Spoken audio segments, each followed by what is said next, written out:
नमस्ते दोस्तों, मैं अभिनय श्रीवास्तव स्वागत करता हूं आपका सिविल एग्जामिनेशन पॉइंट की एक शानदार सीरीज़ हिस्टोरिकल टर्म्स में, जहां पर हम रोज़ इतिहास विषय से जुड़े हुए कुछ नए शब्द, कुछ नई धारणाएं या कॉन्सेप्ट सीखते हैं, जिससे कि हमारी इतिहास विषय के प्रति रुचि दिन प्रतिदिन बढ़ती जा रही है। तो प्लीज़ इस सीरीज़ को ज्वाइन कीजिए। रोज़ सुबह 10 बजे सोमवार से शुक्रवार ये सीरीज़ इस चैनल पर आती है। तो आइए शुरू करते हैं आज की इस वीडियो को। तो आज हमारा जो शब्द है वह है, आज हमारे जो शब्द में 3 हैं: पुरापाषाण युग, मध्य पाषाण युग और नवपाषाण युग। इन तीनों को इसलिए साथ में लिया गया है क्योंकि ये तीनों एक दूसरे से इंटरलिंक्ड हैं।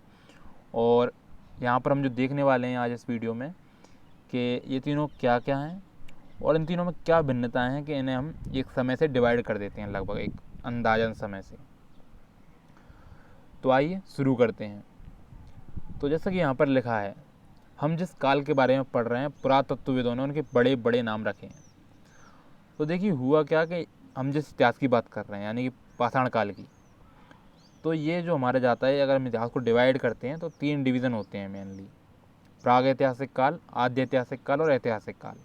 तो प्राग ऐतिहासिक काल उस ऐतिहासिक काल को कहते हैं, मतलब उस समय को कहते हैं जब जो भी व्यक्ति थे, जो भी मानव थे, उनको लिखना नहीं आता था, ना उनकी कोई स्क्रिप्ट थी, यानी कि उनको लिखना नहीं आता था, लिखित साक्ष्य नहीं मिले हमें उस समय के। हमें उस समय की पुरातत्व वस्तुएं जो होती हैं, यानी कि उस समय की जो वस्तुएं वे उपयोग में ले रहे थे, उनसे ही उनके जीवन शैली का, उनकी चीज़ों का अंदाज़ा लगाना पड़ा है। तो उस समय को बोलते हैं प्रागैतिहासिक काल। आद्य ऐतिहासिक काल में हमारी हड़प्पा सभ्यता आती है कि जिसके समय की हमें वो तो मिली है, क्या कहते हैं, लिपि वगैरह, लेकिन हम उसे पढ़ नहीं सके। और ऐतिहासिक काल में हम वैदिक इतिहास से आगे लेते हैं, जहाँ पर हम उस समय की स्क्रिप्ट भी थोड़ी बहुत पढ़ सकें जो स्क्रिप्ट मिली है, और स्क्रिप्ट का भी हमने सहारा लिया है साक्ष्यों में इतिहास को समझने के लिए।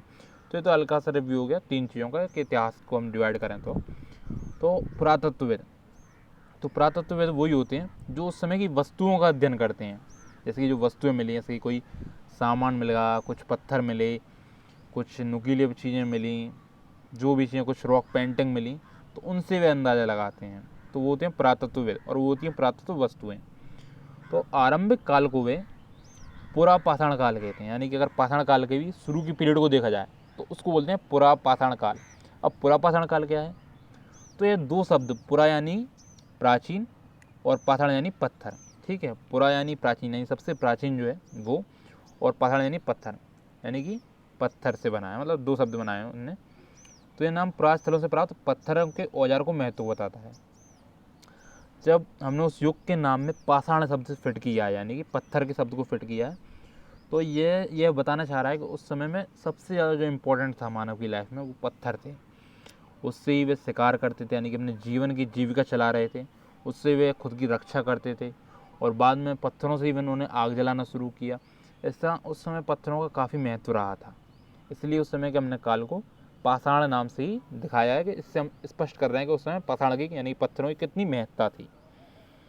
अगली बात आती है कि मानव इतिहास की लगभग 99% कहानी, यानी कि अगर आप मानव इतिहास को देखें, जहाँ से मानव का शुरू हुआ है और आज तक जहाँ पर खड़ा है, आज मानव जहाँ पर खड़ा है, तो वहाँ तक की जो अगर कहानियों का परसेंटेज वाइज में देखें तो अभी हमारी 1% से, मतलब जो पीछे की कई कहानी है वो 99% तो पूरा पाषाण काल की ही है, यानी कि सबसे स्टार्टिंग का फेज़ है, जिसे हम बिल्कुल ध्यान नहीं देते, और जैसे हम पढ़ाई में हम उतना ज़्यादा ध्यान नहीं देते।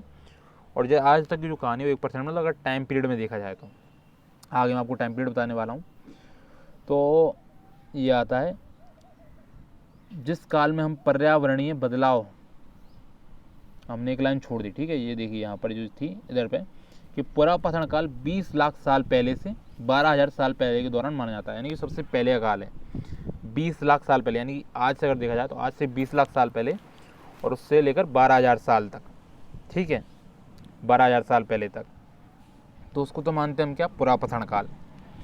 और उसके बाद ये जो अगला काल आता है कि जिस काल में हमें पर्यावरणीय बदलाव मिलते हैं, उसे मेजोलिथ यानी मध्य पाषाण युग कहते हैं। इसका समय लगभग 12,000 साल पहले से लेकर 10,000 साल पहले तक माना गया है। और इस काल के पाषाण औजार आमतौर पर बहुत छोटे होते हैं और इन्हें माइक्रोलिथ यानी लघु पाषाण कहा जाता है। तो देखिए हुआ क्या कि पहले चल रहा था एक टाइम पीरियड, यानी कि आदमी की जब सभ्यता शुरू हुई लगभग 20 लाख साल पहले से, और जैसे जैसे वो आगे बढ़ा, तो एक समय ऐसा है जब पर्यावरण में अपने आप बदलाव हुए। वो बदलाव इस तरह के थे कि अचानक गर्मी बढ़ी, जिससे कि घास के मैदान उगने लगे, और घास के मैदान जब उगे तो उन जानवरों की संख्या बढ़ गई जो घास पर अपना जीवन यापन व्यतीत करते थे।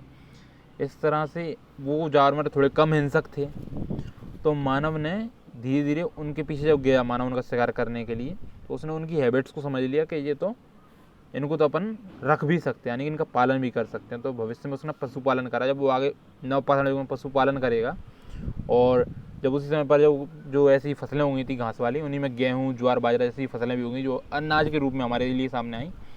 तो इस तरह से जब जो ये मतलब एक चेंज का पीरियड है। पुरापाषाण में आदमी एक आखेटक और खाद्य संग्राहक था, यानी कि शिकार करता था या फल फूल खाता था, यानी फल वगैरह खाता था। और जब जो बीच में पर्यावरण बदलाव हुए और उसके बाद जब नवपाषाण युग शुरू हुआ, तब तक वह पूरा बदल चुका हुआ, क्योंकि तब तक पशुपालक और कृषक के रूप में सामने आने लगेगा धीरे धीरे। तो यहाँ से मतलब जो बीच का ये ट्रांसफॉर्मिंग पीरियड है मध्यपाषाण युग। और अगर पत्थरों के औजार के रूप में देखा जाए तो सबसे पहले उसके बड़े बड़े थोड़े कम नुकीले बौथड़े से पत्थर होते थे, फिर उसके धीरे धीरे नुकीले और छोटे पत्थर होते गए, और नवपाषाण युग में बहुत ही छोटे और पैने और बहुत ही धारदार पत्थर हो जाएंगे, पॉलिश वगैरह करके रखे हो पत्थरों पे। तो इस तरह से हमने यहाँ पर अब देखेंगे इन्हें माइक्रोलिथ या लघु पत्थर कहा जाता है, यानी कि छोटे छोटे पत्थर मिल रहे थे। प्राय इन औजारों में हड्डियाँ या लकड़ियों के मुट्ठे लगे हंसिया और आरी जैसे औजार मिलते थे। साथ साथ पुरापाषाण युग वाले औजार भी मिल रहे थे, यानी कि जो पुराने बौथड़े औजार थे वो तो मिल ही रहे थे, साथ साथ ऐसे औजार ही मिल रहे थे जो नुकीले थे और जो हड्डियों वगैरह में फंसे थे, जिससे मतलब भाले का रूप यूज़ कर रहे थे वो। ठीक है, अब इसके बाद जो आएगा हमारा नवपाषाण युग।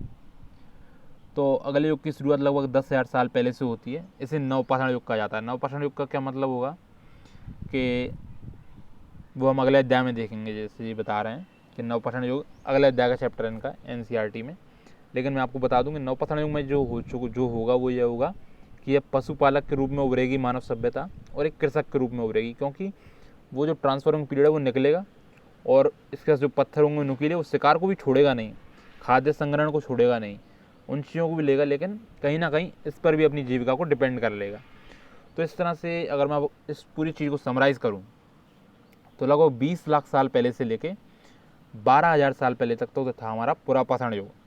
ठीक है, और 12,000 साल पहले से लेके 10,000 साल पहले तक हमारा मतलब आज से, ठीक है, अभी अगर 2000 को हम टाइमलाइन लेते हैं तो उससे बता रहे हैं ये। ठीक है, यानी अगर आप देखें तो 20 लाख साल पहले से, अगर जीरो से आप देखना चाह रहे हैं तो 20 लाख साल पहले से 10,000 BC तक था हमारा क्या पुरापाषाण युग।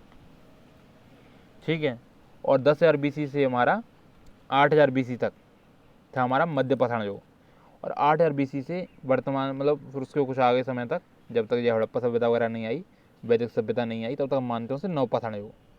हड़प्पा सभ्यता नहीं आई तब तक नवपाषाण युग। तो इस तरह से हमारा ब्रॉडली डिवीज़न हो गया। आपको डेट लाइन समझ में आ गई।